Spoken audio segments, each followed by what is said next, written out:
ஆர்டர்ஸே எடுக்க போகிறது இல்லை அப்படின்னு நான் சொல்லியிருந்தேன். இல்லை அதை ஸ்டாப் பண்ணுங்க. நான் முந்தின நாளே நான் வந்து இதை டிஸ்பேட்ச் பண்ணிட்டேன். அவங்க வந்து சீக்கிரம் டிஸ்பேட்ச் பண்ணணும்னு சொன்னதுனால நான் முன்னாடியே அவங்களுக்கு டிஸ்பேட்ச் பண்ணதுனால என்னால் அதை ஸ்டாப்பும் பண்ண முடியாது. அதுக்கப்புறம் அவங்க ஃப்ரெண்ட்ஸ்லாம் வந்து எங்களுக்கு வந்து செவ்வாய்க்கிழமைக்குள்ளே வந்தாதான், பொங்கலுக்கு முந்தின நாள் செவ்வாய்க்கிழமைன்றது, அதுக்குள்ளே வந்தாதான் நாங்கள் சாரீஸை வாங்கிப்போம், அப்படி இல்லைன்னா எங்களுக்கு வேண்டாம் அப்படின்னு சொல்கிறாங்கன்னாங்க. அது எப்படி மேம் நீங்கள் சொல்ல முடியும்? நீங்கள் சாரீ வேணும்ன்ட்டு பே பண்ணீங்க, நான் உங்களுக்கு அனுப்பவும் செஞ்சுட்டேன்.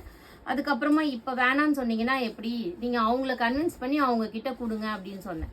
பார்த்தா அவங்க வந்து அவங்கள கன்வின்ஸ் பண்ணலை, தொடர்ந்து என்னையே தான் கன்வின்ஸ் பண்ணிட்டு இருந்தாங்க. நான் வந்து இல்லை மேம் ரிட்டர்ன் எடுக்க முடியாது சொல்லிட்டேன். ஸோ இது வந்து ஒரு எல்லா கஸ்டமர்ஸ்க்கான ரிக்வெஸ்ட்டும் சரி, அதே போல் செல் பண்ணுறீங்க இல்லையா அவங்களுக்கும் சரி, இது ஒரு கரெக்டான வீடியோவாக இருக்கும். ஏன்னா இந்த மாதிரிலாம் நீங்கள் பண்ணாதீங்க. உங்கள் ஃப்ரெண்ட்ஸ்க்காக நீங்கள் ஏன் ஷூரிட்டி எடுக்கிறீங்க? இப்போது இது யாருக்கு நஷ்டம்? உங்களுக்கும் எனக்கும் இருக்க உறவு போயிடுச்சு, அவ்வளோதான், முடிஞ்சிருச்சு. இதுக்கப்புறம் அவங்களுக்கு வந்து இந்த காஸ்ட் வந்து நான் இதுக்கு என்ன சாரீஸோ அதை நான் கொடுத்துட போகிறேன்.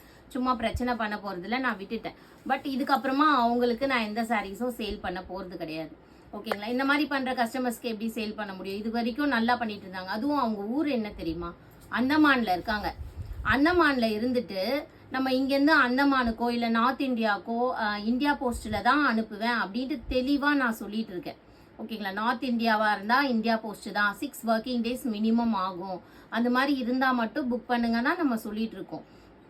ஆனால் அவங்க வந்து 2 நாளில் 3 நாளில் வேணும் அப்படின்னு நினச்சிக்கிட்டு ஆர்டர் போட்டு இப்போ அவங்களும் எடுத்துக்காம இப்போ எனக்கு இது ரிட்டர்ன் வந்துருச்சு. ஸோ இதை பர்டிகுலர் சாரீ பார்த்தீங்கன்னா அத்தனை பேர் என்னை கேட்டாங்க. அன்னைக்கு நான் இல்லைன்னு சொன்னேன். ஸோ இது அன்னைக்கு காமிச்ச வீடியோவில் இருந்தால் பெஸ்ட் சாரீஸ் எல்லாமே பிக் பண்ணிட்டாங்க. அது எல்லாமே அவங்களுக்கு கொடுத்தாச்சு. இப்போ திரும்ப அது ரிட்டர்ன் வந்துருச்சு. இதை நான் திரும்ப எப்படி உட்காந்து ஃபர்ஸ்ட்லேருந்து எல்லாருக்கும் காட்டி சேல் பண்ணணும்? ஸோ இந்த மாதிரிலாம் எதுவும் பண்ணாதீங்க. உங்களுக்கு வேணும்னா நீங்கள் மட்டும் புக் பண்ணுங்க. அடுத்தவங்களுக்காக ஷூரிட்டி நின்றுட்டு அதுக்கப்புறமா எனக்கு வேணாம், அவங்க வேணான்னு சொல்கிறாங்கன்னா அவங்கள கன்வின்ஸ் பண்ணணும். இங்கே வந்து எங்களுக்கு அனுப்புனீங்கன்னா இது பார்த்துக்கோங்க. நான் இதை அனுப்புறது பார்த்தீங்கன்னா ஒரு 10ஆம் தேதி 11ஆம் தேதி டைமில் இருக்கும் இப்போ நான் சொல்கிறத வச்சு. ஸோ ஆனால் எனக்கு இன்னைக்கு தான் இது ரிட்டர்ன் வந்திருக்கு.